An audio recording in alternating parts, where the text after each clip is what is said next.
You are about to listen to an exclusive interview on Maximum Threshold Radio. Thanks for listening to us at MaximumThreshold.net. Horns up, fists in the air. Sounds good. All right, everybody, it's Jeff with Maximum Threshold Radio, and I'm with Kirk Windstein from Crowbar. What's up, Kirk? Oh, hanging in there, bro.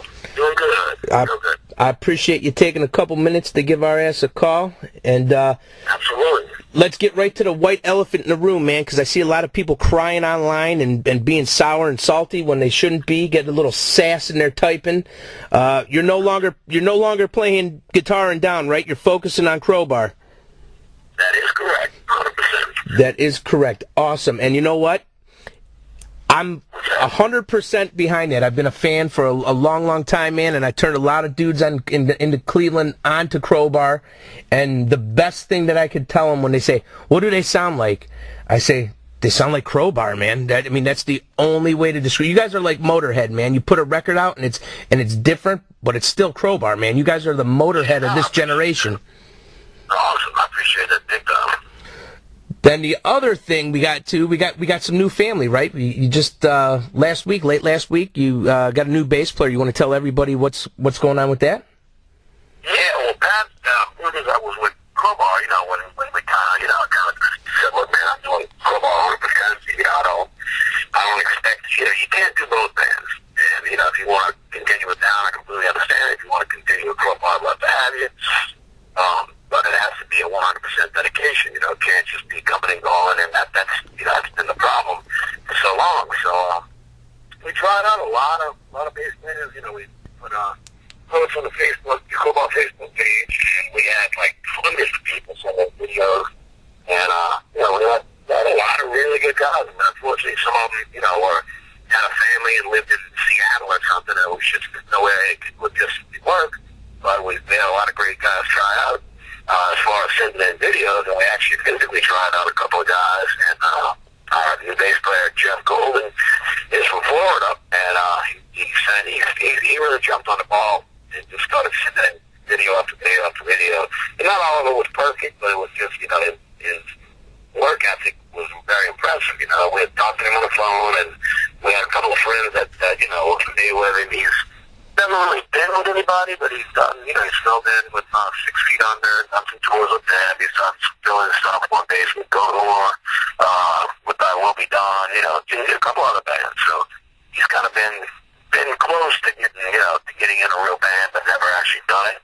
And when we just, once we met him and hung out with him and all that, we tried, what I did, you should shoot him. He's actually still in town. I think he tried out like Tuesday, 9 days ago, whatever it was, 10 days ago, a week before. And he's still in town, so he's just kind of hanging. He's got a friend that lives here, and we have rehearsal here in a little bit. And he's kicking ass, so he's going to probably go back to Florida pretty soon and just get on working on the stuff. And we'll, in the meantime, me and Matt and Tommy are writing the new record, and we're ready to roll with that, bro. Cool, and Tommy's doing much better, right? Yeah, Tommy's doing great. He's in great spirits, great mood. Physically, he's gaining a lot of weight back. He's a little guy anyway, and he lost like 20, 25 pounds. So he's eating like a horse and gaining weight back. And, doing great. I mean, he's drumming-wise, where you can't even tell he had surgery or anything. Cool, awesome. And how about you, man? I know right before the last record, you were cleaning up and getting away from the booze and pulling back a little bit. Everything's still going good, man? You in good spirits, good shape, everything? Yeah, I wouldn't say in shape. I'd lost a bit of weight last year, but kind of slowly started getting away. It's kind of tough. My wife's a ridiculously good cook, which is wonderful and horrible at the same time. Right. So no, it's fine. As far as like beer and all that, I kind of just follow Robin, my wife. I kind of follow her lead, honestly. Without she doesn't care if I go grab a six-pack anytime I want it. I watch her during the week and she doesn't drink, and I'm like, just little by little, I started doing that last year, and I'm like, you know what? I'm enjoying this a lot more. I feel great every day, it's kind of like for us, at home, it's a family thing. It's a family, Crowbar is a family business, which is a lot of my whole, reason for concentrating on 100% anyway is just making it like a family point, that's us. It's, you know, my stepson, we get my daughter on weekends sometimes for the whole weekend. We got grandbaby over sometimes. We have her next weekend. Yeah. Next weekend, she's 2, so that's, you know, that keeps us old folks on our toes. But at home, you know, it's really a good thing, man. We go out, you know, Friday and Saturday and have a good time like regular, you know, regular 9-to-5 guys do, or, you know. Right. But, you know, as far as, like, crazy partying and all that, it's really gotten to me. It sounds better, thank God. And, you know, and I feel in a good place, you know, right now with everything. That's cool. You're picking up some of her good habits. And I remember watching, I don't know if you remember this tour, when you guys toured, Time Heals Nothing came out, and I think one of the first runs you went on was with Suffocation when Pierce From Within came out, and we were watching you guys putting the Miller Lights on the cabinets, man, and I was like, oh my God, there's like 15 beers up there, and you're 3 songs in, and it's not like you have monstrous epic songs that are 10-minute hymns in and of themselves, and you're going, I need more beer, and I'm going, oh my God. Yeah, you know, but the thing is, you used to be able to, that was back in what, 95 or something like that, I think. Right. About that, 94, 90, yeah, about 95. And back then, man, you could shake it off. You know, you really could. I was talking to a guy in Chicago earlier, setting up an interview with him for next week, and he's 46, and he was saying how, he goes, man, you know, touring up over the weekend, and he goes, what is it, Thursday? I said, yeah. He goes, I'm still like shit, you know, and I said, oh, yeah. You know, it's kind of, you know, as you get older, man, the old days, you just shake it off, get up, keep on rolling, but those days are long, long gone. Right. You know? I heard that, man. We're all getting older. I feel you. I'm right there with you, man. So I got a silly question for you then. So when the bass vacancy opened, was there any talk about getting Big T back in the mix? You know, I mean, a couple of fans that, you know, of course, did it. Some of them joking, some of them serious. But, you know, when Pete, he left at the end of '99, and he basically kind of, you know, he just kind of went, you know, regular guy. Right. That was kind of his thing. He just kind of lost interest, lost passion for it. You know, and it's got to be something that you absolutely love, you know, to do in order to do it, especially at the level of a band like Crowbar because of that, you know. And, you know, fortunate for us, we all love it that way, but he just kind of, you know, he didn't quit it. He kicked out. I just kind of said, dude, I know you're really not into it anymore. And he's like, no, you know. I said, look, just go ahead and, you know, get on with everything, you know. Thanks for everything, love you to death. And we keep a little bit in touch on Facebook, and when Robin and I had a party, you know, after we got married, and his brother came out, I hadn't seen him in forever, so it was great to see him. So there wasn't any serious thought, though, because as far as I know, they haven't picked up a pace in the last, you know, 13 years. And he got, the crazy thing is, he's still a big, he's always going to be a big guy just because he's a big guy, but he got the stomach surgery thing, and I'm like, Jesus Christ, I hadn't seen him. You know, he lost like 100-something pounds or whatever. And so he looks great, man. You know, it was great seeing him and hanging out with him, and he's doing well. And, you know, I'm happy for him. Good, cool, man. That's good to hear. So you guys are going in to write the new record. Hopefully it's going to be out around springtime you're expecting next year? Yeah, we're shooting for, like, you know, around the beginning of May. Cool.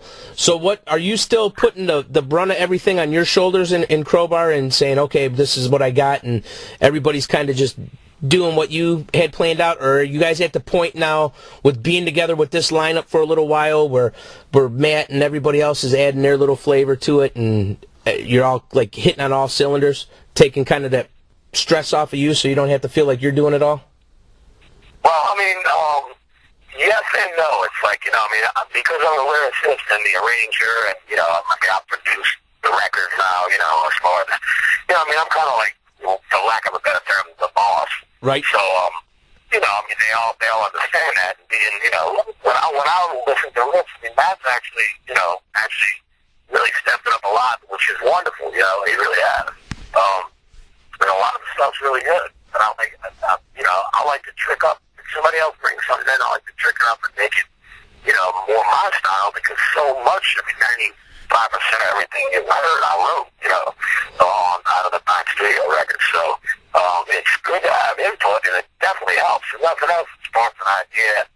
And me, when I hear a cool riff, if Matt presents a riff, even when Pat was in the band, he was coming over to really killer stuff.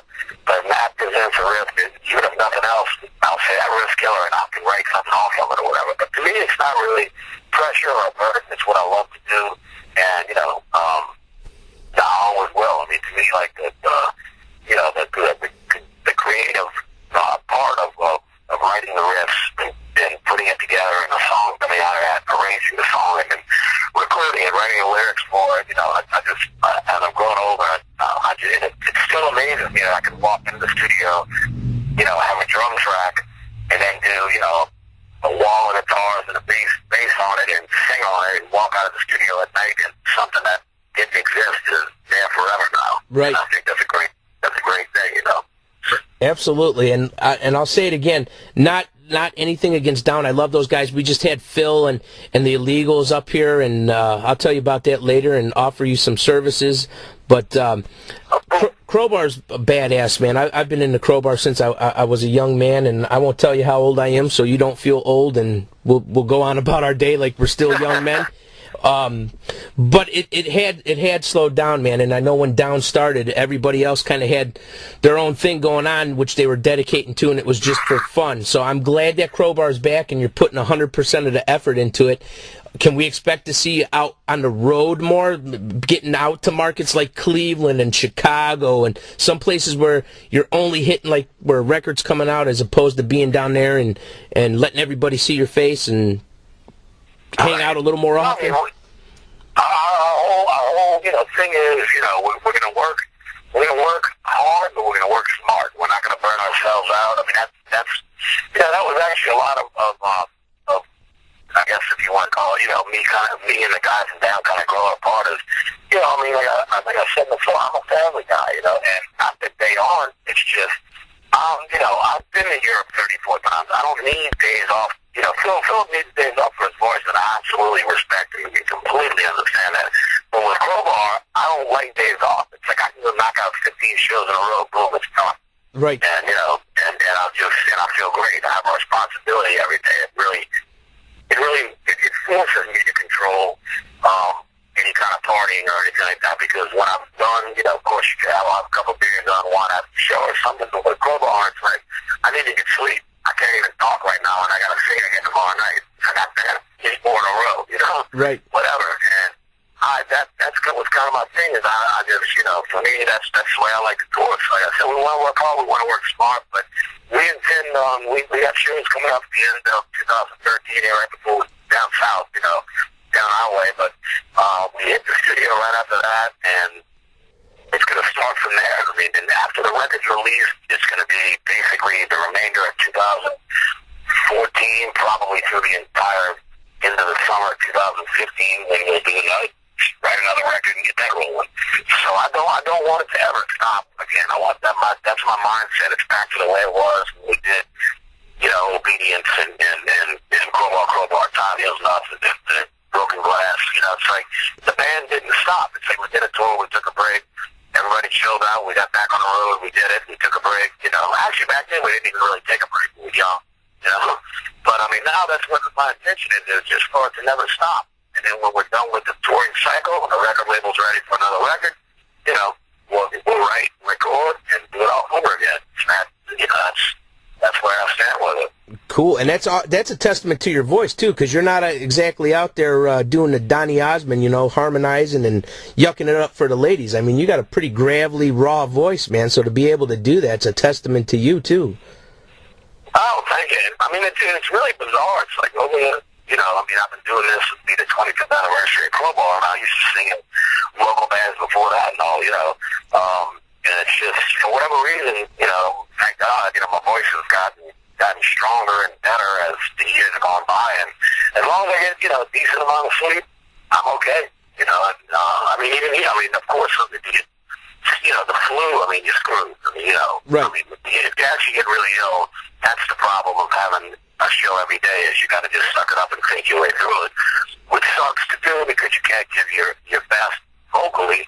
That's the one instrument that You know, if you injure your arm or your leg playing drums, or you injure your hand or something playing, while you're playing guitar, of course that can hinder your performance. But with vocals, it's something that can't be controlled. It's like you can sleep all you want. You can be a sober person and a sober vegetarian that works out and sleeps 10 hours a day, and if your voice gives out on you, your voice just gives out on you. There's nothing you can do about it. That's one thing that's hard. That gets scary if you start to feel it gone. Right. And there's nowhere to hide that either. I mean, you can hide a scrape on your hand or something while you're playing the drums or the guitar or something. Yeah, totally. I mean, your voice is out front, and everybody can hear it. So I just I'm feeling really good. I go for it and add a little bit more to it, and if I'm feeling rough, I just kind of keep it. The cool thing is, really, live, I usually add a lot more stuff and kind of improvise a bit from what is actually on the actual records. I still call them albums, right? But on the CDs. But if I'm feeling rough, I know I have to do it this long. I know how to get through it. Just really try to take care of it. And keep it strong, because it's a muscle, and that's one of the things I learned. Well, one of the first times we actually went on real tour, Crowbar was opening. Tara was on the Cowboys from Hell tour, and that was one of the first things I learned from Phil. Is I never really sang more than one night in a row. We do gigs on weekends and whatever. I practice and sing a little bit or something like that. So they freak it out. He's like, don't worry. He's like, your voice is a muscle. He's like, it's sore right now. It'll come back in. You just got to get your rest and just keep it. Don't talk all day. I mean, we didn't have cell phones back then. You didn't need to worry about talking on the phone all day. Right. But he's like, just don't talk. Just rest your voice all day, warm up a bit, you'll be good to go. I mean, he was right on that. Killer, man, and that's the thing. Like a lot of vocalists, it adds to the band. You're definitely one of those guys, because I just listen to you, and I like to say you're like the voice of despair, man, because there's so much emotion and feeling that adds to the music, and just adds a whole nother element to me, at least to me when I listen. And I'm a big Crowbar buff, like I told you. So that voice coming out, man, just fucking, it brings everything out. And you're like, oh my God, poor Kirk, he's so sad, man. I actually had somebody recently message on the Facebook and say, the last album almost sounded what did he say? Like not happy. Yeah, I was too unmiserable, but he said it was almost like positive hardcore or something like that. And I'm like, dude, yeah, pro, like, being like, or something, posse hardcore, some kind of term he used. And I didn't even, really respond to say, try to get back to everybody. And it's just like, I mean, really, if you read the lyrics, maybe on the first record, a little bit on the second record, it might have been a lot more doom and gloom. And even though what I write about might be doom and gloom, it's always about not giving up. It's not about, wanting to go, kill yourself or something, for God's sake. It's about not doing that. It's about being strong, dude. Strive, just staying strong through the toughest things that life throws your way, and always having a light at the end of the tunnel, Right. I joke a lot, but for the most part, like, probably 80% of the Crowbar songs are almost all about the same thing. I just write down my thoughts at that moment, and it's just all about, overcoming negative things and staying positive, and not so even though the subject matter may be considered doom and gloom and miserable and all this kind of shit, if I'm not like, that's not me. And if you really read into, through the metaphors and read into what I'm really talking about, you'll see that what I'm really hitting on is something positive. Absolutely, and anybody that questions that, listen to Will That Never Dies, because that song right there, man, when I was a young man, that motivated my ass and lit a fire under me and taught me, you know what, it's okay to be pissed off and angry, but I'm getting through this and I'm coming out the other side, and I'm persevering, man. That's it. That's absolutely right, man. Cool. So, you guys are going to put the record out, you going with E1 again, or are you going to do something with Phil and his label, or Housecore Records, or? Well, actually, our full length is coming out through E1, and then Housecore, we did 10 live tracks a while back, and we recently, I think maybe in like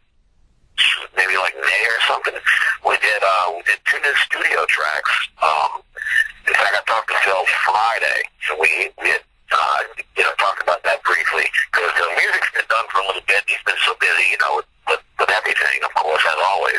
That's his whole thing, is just living and breathing. Right. He doesn't really leave the house or the studio. The studio's on his property. He doesn't have to. That's his life. It's all right there for him, which is awesome. But we talked about that the other day. It's just like, man, like when you get a chance, he's like, let's get these 2 studio tracks done vocally, mix them up, finish mixing the live stuff, and we'll put out it'll be live plus 2. We put out the live plus 1 EP back after the second record, way back in the, I don't know, 93, 94, whatever it was. Right. And that was, I think, 5 live tracks and 1 new studio track. This will be 10 live tracks and 2 new studio tracks. So we're excited to have that, on House Cool. But, and our new full length, probably 12 tracks or whatever, will be 1 in the States and to Century Media on other parts of the world. Oh, cool. And the 2 tracks that you're doing on the EP, is that a little teaser what the album's going to sound like, or probably not since they're already done? I don't know. Phil's way of approaching things, whether it's featured, whether it's down, whether it's bands on his label that he's producing, he's getting a little more raw, stripped down, which I really like, for these 2 tracks. But they're completely brand new, tracks. Those are the first 2 things that we wrote. So I don't know, if it's going to show a direction that we're going in with the full length or not. All I know is, we really love the tunes and we're happy to get them done and let them release. Cool. Another one for you. Has Harp, before they disbanded, had they sang your praises and thank you for getting them on the map? Because, Sean's voice, you can definitely hear that you're an influence in just that slow, sludgy, deliberate pace. So did they give you any love, man, and to say, Uncle Kirk, thank you? A bit, of course. It's kind of like the Stones or Ron's way. Everybody giving love and, for lack of a better term, giving props to one another and everybody. There's very little, animosity or anything between anybody and any band down here. You don't have to hang out with the guy every day and drink beer or go out to dinner with his family or whatever, but, everybody respects one another, and that's one of the really cool things about seeing down here, and always has been. That's why you've had so many members switching bands and that type of thing, is that, the way we all approach it, to say we all have one love, which is music, and for all of us, it's heavy music. So let's support one another in this. We're all in the same war together. We're all in the same fight together. So let's support one another and doing this. And that's kind of been the attitude of the whole scene always, And it's like that for any scene, and that's how it should be. What are you listening to right now? Or since you're getting ready to go in the studio, do you try to stay away from anything new, or you just jam the oldies but goodies, man? It's kind of odd. I realize now, in fact, the other day, me and my wife were talking about it. I don't really listen to music right now. It's like our lives are so busy between family stuff, Crowbar stuff, right now, really, I'm just concentrating on Crowbar music, teaching Jeff all the new tunes. He's coming over afterwards. We'll learn some more songs tonight on bass, and teaching him not the new tunes, the older stuff that we're going to use in the set list, and then the rest of it is concentrated on doing writing a new Crowbar. If I do listen to something, chances are I'll pop a CD in. It's something old, it might be or whatever I got to name them. Deeper. Whenever I'm looking at it, it's really slow out on the end of my gave me. Just, I'm more into, it's hard for me, I guess, with my lifestyle and the whole family life and whatnot. It's really, I've never been the type of person in many, many years, when I was younger, of course, but for many, many years, I haven't really been the type of person to discover anything new. If the bands that I really love put out a new record, I go get it, I support it. I still go buy the new Accept records, which kick ass. I still go buy the new Saxon records, the new Motorhead records, anything that, whatever Iron Maiden, whoever it might be, Priest, the stuff I grew up on. Right. But I really haven't progressed beyond being, 20-something years ago. Like I like to say, in all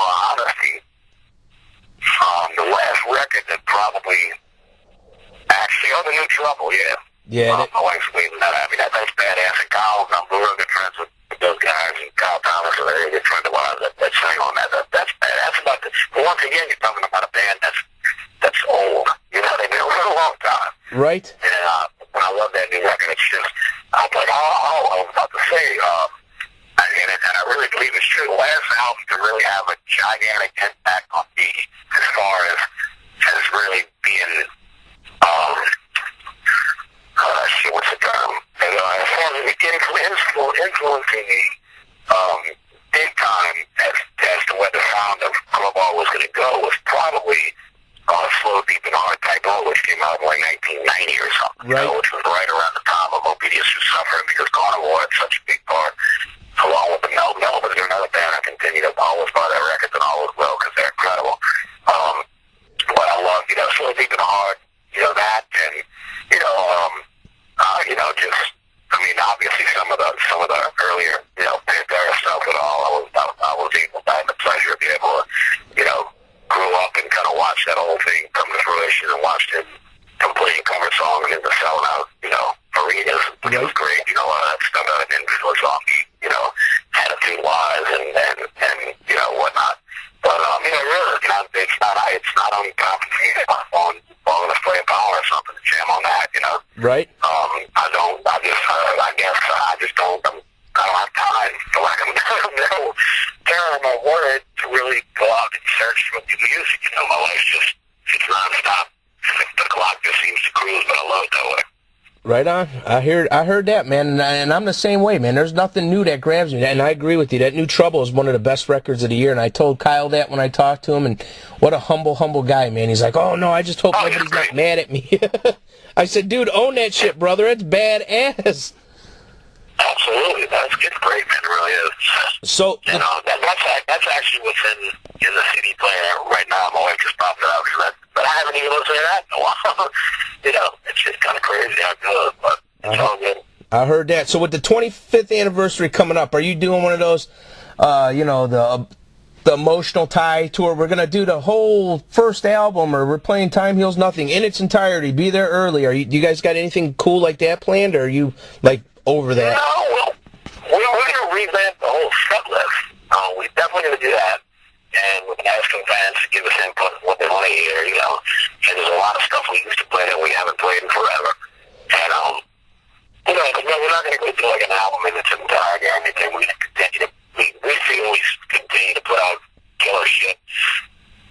I really love the Seven Wicked Hand. I'm really proud of it. And, we play a couple things up. We'll play a couple things up. This new record, we're going to kind of really revamp the whole set list, which I think is going to be great. Cool, killer, and it's been a long time coming, man. Last time when we seen you on Severed, there was, we're screaming and we're going, oh, come on, man, come on. So it'll be cool to get some of them old ones back in there, man. I'm looking forward to hearing it. Yeah, we'll definitely bring back some of the old ones. Cool. I got a couple more for you, Kirk, and I'll let you get running, man. One, I know that you have that Metal Show tattoo on you. And besides Mr. Trunk stroking that glorious flowing beard that you have, has there been any other great things that have happened to you because you got that show and got it tattooed on you? And when you come to Cleveland, Phil and the guys, we took him up to Gen X Tattoo. He tattooed, my buddy Ron, who owns the shop, tattooed Phil and Blue. So you're more than welcome to come up and get hooked up if you got any room left, and throw a Maximum Threshold logo or anything else you want on you, man. Yes, well, I'm actually sitting in front of a tattoo shop as we speak, so me and my wife are about to pop in there and get some touch-up stuff and a few little things on our hands, because we're kind of, other than big, finishing up back and doing big stuff, which I'm going to probably get to in the next week or two, on left rib cage all the way down, all the shit from my hip all the way up to my man boob. Right. Other than finishing up on that, we're kind of sleeved up and all this, so we're kind of running out of room, but we're sitting in front of my buddy's shop, Twisted Addiction right now, and it's kind of here, and I just saw him pull up, so we'll be in there in a couple of minutes, and we got Crowbar after, so tattooed, and then Crowbar in the same evening. Sounds good to me. Hell yeah, nothing wrong with that. And I got to ask you, man, because this is the nerdy fan in me. Give me all I had, I gave, brother. Come on, one time. Are you serious? Yeah, if you can, man. All I had, I gave. Yeah. All right, Kurt, I appreciate it. Do me one favor, man. I get you to do a promo ID for me, and then I'll let you go get some ink, brother. If you could just say your name, what band you're with, you're listening to Maximum Threshold Radio, and throw anything crazy out there at the end that you want. All right. This is Kirk Windstein from Crowbar. It's in the Maximum Threshold Radio. Stay heavy, motherfuckers. Yeah. Cool. I appreciate it, Kirk. And we will definitely see you when you get to Cleveland, sir. Awesome. Hopefully that'll be soon. And when you mentioned Cleveland and Chicago earlier, those are actually two of my favorite spots. And they were two of the first spots to kind of embrace Crowbar, really. Oh, yeah. They really were. All effective shows in those two cities, so I love that whole area. You know, the Cleveland, Chicago, Detroit, the whole, like, that kind of Midwestern whole area is, like, really killer. Hell yes, it is, man. Well, I appreciate it, Kirk. You have a good evening, and we'll talk to you soon, brother. Awesome. Thanks. Bye. Bye, brother.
You have just listened to an exclusive interview on Maximum Threshold Radio.